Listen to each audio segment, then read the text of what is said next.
In conversation yesterday with the former foreign minister, Shlomo Ben Ami, Shlomo told me that this Security Council vote, sir, is a turning point in the war. He said America is clearly fed up and Netanyahu is a threat to Israel's security. Some strong key lines there. What's your view? Well, I believe that the decision of Netanyahu to criticize the American administration and President Biden himself in such a way is inconceivable. I mean, I personally, I don't understand what is he doing. The only explanation, which I'm not sure is right, is that he is talking to his base. He knows that he lost his popularity. His popularity is really the lowest ever. And he wants to have the support of his base, and maybe his base is happy when Israel is confronting the United States, but it is very stupid and unjustified. I really hope that he will be replaced in elections, and the sooner the better. He is too long there, and he made huge mistakes. He is considered today by many the worst prime minister we ever had, and we deserve a better one. Do you think that elections could be called in Israel as a result of the sentiment that you've described on the ground there? It might be an accumulation of different things. One is really eminent, and this is the crisis that may happen in the coming days with the ultra-religious party on the basis against the background of the exemption from the military service that they have. They want to continue and be free of any military service while the Supreme Court cannot accept it. And here there might be a real crisis in which Netanyahu might lose his majority in the parliament. Another option is or parallel to it is a general public resentment and demonstrations, as we had in the last year against the background of another crisis, which was the attempt of the rightist government of Netanyahu to overrule the Supreme Court. I think that this kind of a combination of political difficulties and public resentment may cause a change in government before the elections, which will take place according to the term of this government only in more than 2 years from now. Indeed, something significant would have to happen on the ground in order to effectively oust Netanyahu from the role at this point. But, sir, I wanted to pivot the conversation back over to the UN Security Council vote, because this is highly consequential in terms of what Israel does next. On this issue, the United States interprets the resolution as non-binding. Of course, all Security Council resolutions are binding. So what does this mean for Israel's war and its Rafah incursion in real terms, in your view? It is true that since the decision was taken in the context of the sixth article of the UN Covenant, and not at the seventh article, it is not binding legally, but politically it does have an impact, no doubt, and different countries may interpret this resolution the way they want. It doesn't make the Israeli government's activities and the Israeli army's activities easier. And I think that by the end of the day, it will have to take into account such a decision.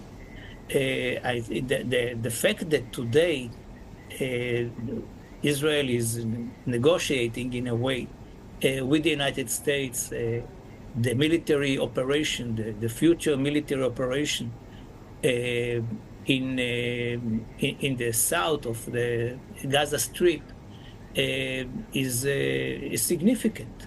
And eventually it might have an impact on the kind of Israeli operation, which is apparently imminent, unless there is a solution for the for the hostages issue. And as we see now, there is a crisis in the indirect negotiations with the Hamas about their release.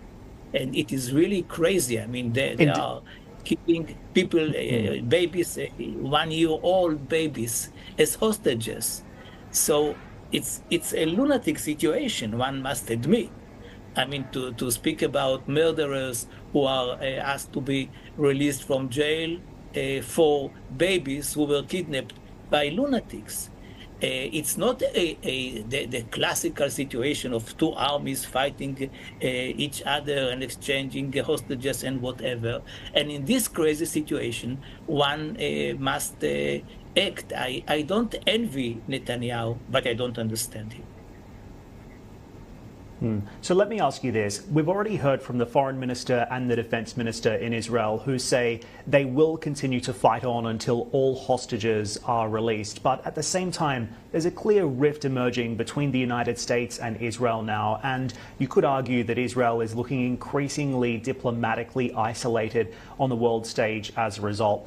If this Rafah incursion goes ahead, what are the consequences for Israel globally? Could we perhaps see weapon sales, ammunition, military support being curbed by the United States, or further diplomatic isolation as a result? What would happen if Israel contravenes this UN Security Council order now?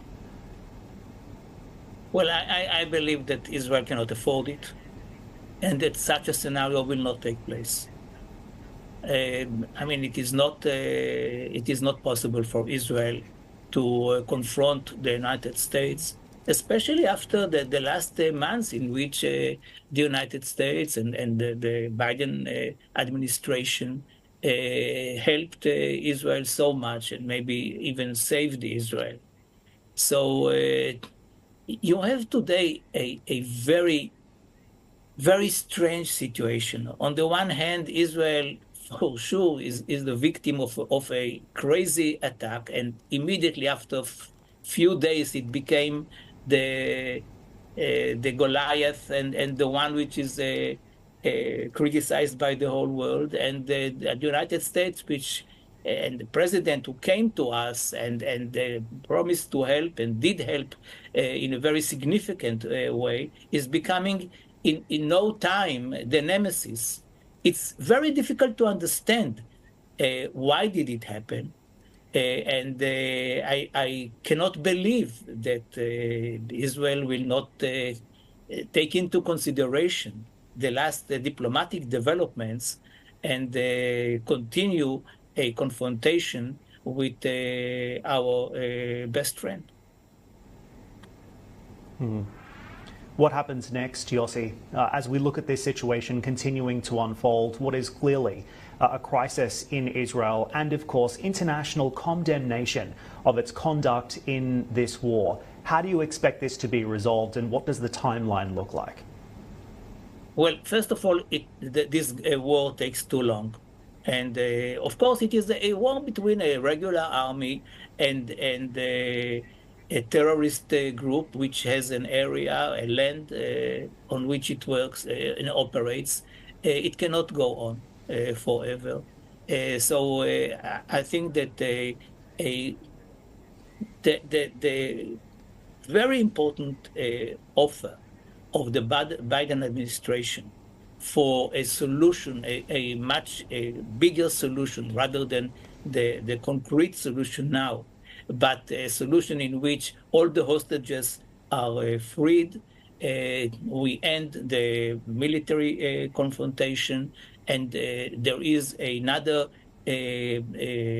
force in the world, which may be the Palestinian Authority that Netanyahu opposes wrongly, or a consortium of Arab countries with the assistance of the United States, taking upon itself the Gaza Strip.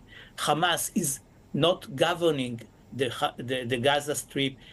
anymore, which is the main target, or should have been the main target of this military confrontation, to prevent Hamas from continuing to govern the Gaza Strip, and then direct negotiations between us and the PLO about the solution, which is the only solution which exists, and this is the two-state solution. It may be in the context of a confederation or another context, but the two-state solution is the only solution that we have.